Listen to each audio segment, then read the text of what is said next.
Assalamualaikum warahmatullahi wabarakatuh. Perkenalkan, nama saya Ziva Junior dengan NPM 2021 14500 Materi tugas video kali ini saya ingin menjelaskan tentang wawasan sumber daya alam dan lingkungan. Materi yang akan dibahas yaitu 1. Pengertian sumber daya alam dan lingkungan.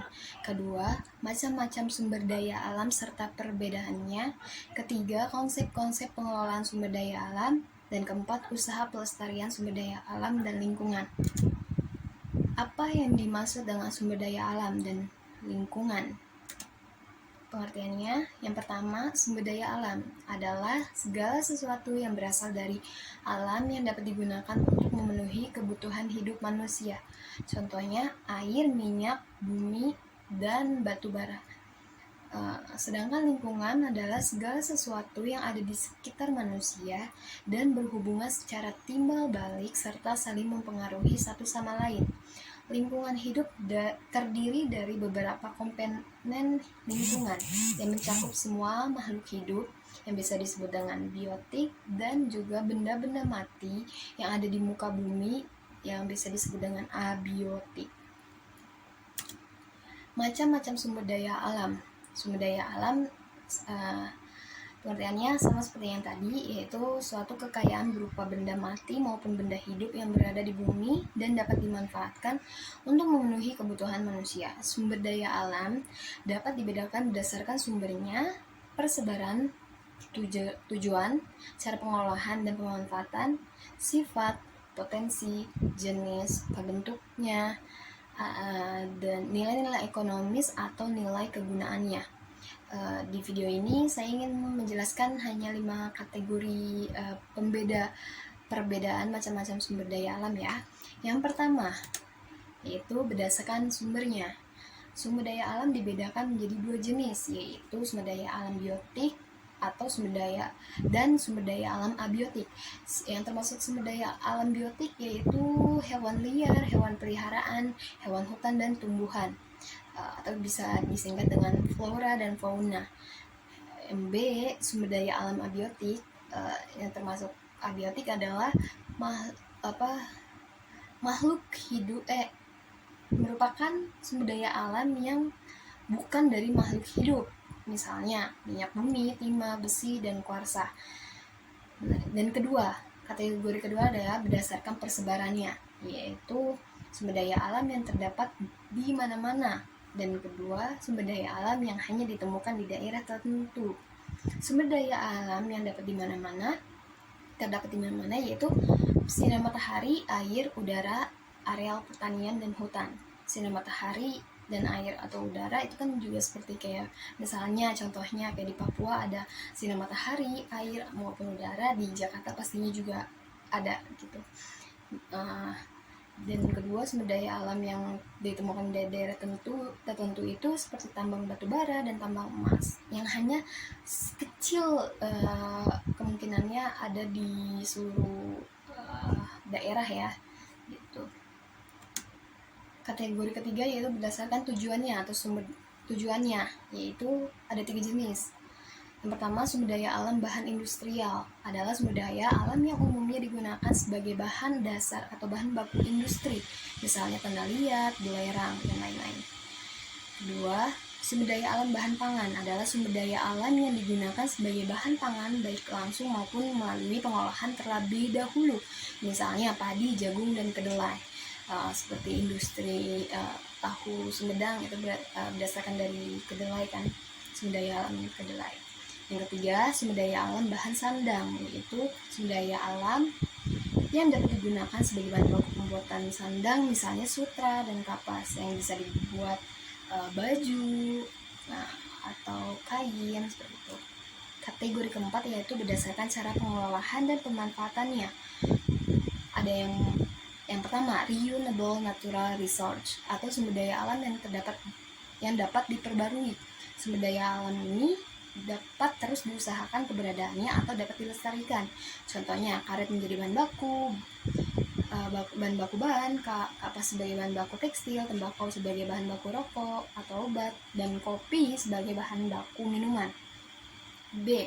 Unrenewable natural resource. Sumber daya alam yang tidak dapat diperbarui merupakan sumber daya alam yang akan habis jika terus-menerus digunakan atau sulit dijaga kelestariannya. Contohnya minyak bumi sebagai bahan bakar minyak, parafin untuk bahan baku pembuatan lilin, dan tembaga untuk perabotan dapur. Dan kategori terakhir yaitu berdasarkan sifatnya, yaitu ada sumber daya alam yang terbarukan atau renewable. Misalnya hewan, tumbuhan, mikroba, air, dan tanah. Disebut terbarukan karena dapat melakukan reproduksi dan memiliki kayak regenerasi atau pulih kembali. Yang kedua, sumber daya alam yang tidak terbarukan, non-renewable. Misalnya minyak tanah, gas bumi, batu bara, dan bahan tambang lainnya. Yang ketiga, sumber daya alam yang tidak habis, misalnya udara, matahari, energi pasang surut, dan energi laut. Konsep pengelolaan sumber daya alam. Konsep kelestarian dan pendayagunaan sumber daya alam secara umum. Konsep dasar pengelolaan sumber daya alam ditunjukkan kepada dua hal. Yang pertama, untuk menjamin kelestarian kualitas lingkungan, baik dalam arti kata yang produktif, rekreatif, maupun lingkungan, baik dalam arti kata yang produktif, rekreatif, maupun estetik. Yang kedua, untuk menjamin adanya kelestarian hasil dan pemanfaatan sumber daya alam, artinya dapat terus-menerus menghasilkan dalam jangka waktu yang relatif panjang. Jadi maksud dari pengelolaan sumber daya alam di sini ialah menjalin hubungan yang harmonis antara kebutuhan hidup manusia dengan sumber daya alam. Usaha pelestarian sumber daya alam dan lingkungan hidup. Lingkungan hidup merupakan sumber daya alam atau kekayaan alam yang sangat dibutuhkan oleh manusia untuk memenuhi kebutuhan hidup yang jumlahnya sangat terbatas. Jika pengambilan sumber daya alam secara berlebihan, maka bisa menimbulkan terjadinya kelangkaan sumber daya alam untuk memenuhi kebutuhan hidup kita sehari-hari.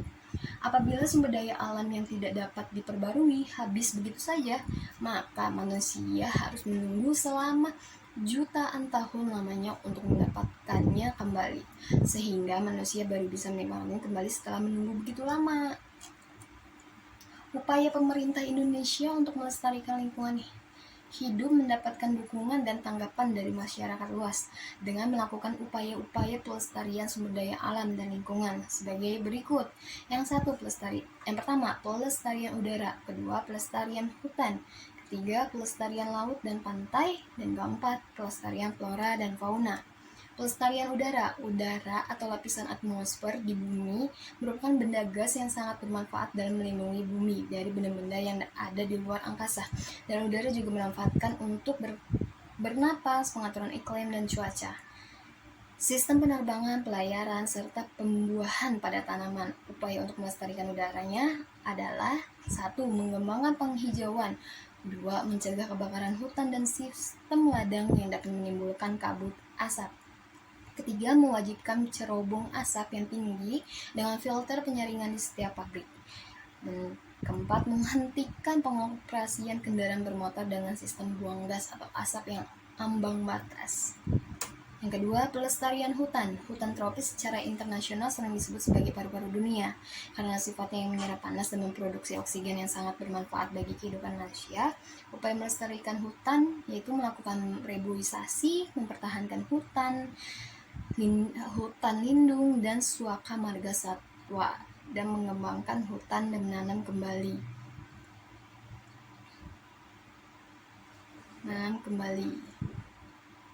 Yang ketiga, pelestarian laut dan pantai.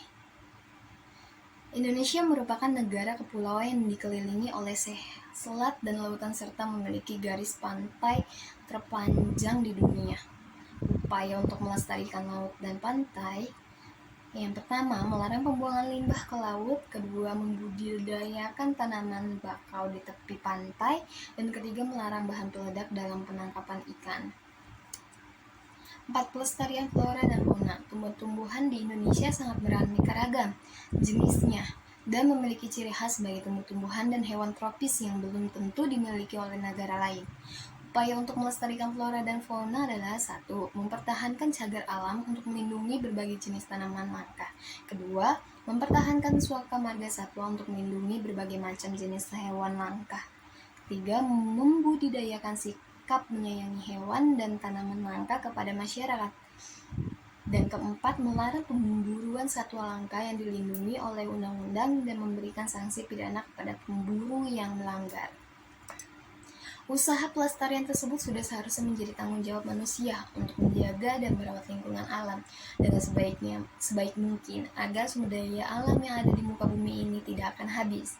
Seharusnya setiap manusia mempunyai kesadaran akan dirinya masing-masing untuk menjaga, memelihara, serta merawat sumber daya alam dengan baik.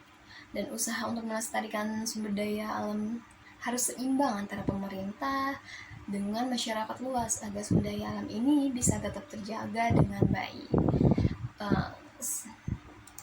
Sekian dari materi yang saya bawakan, kurang lebihnya mohon maaf dan terima kasih.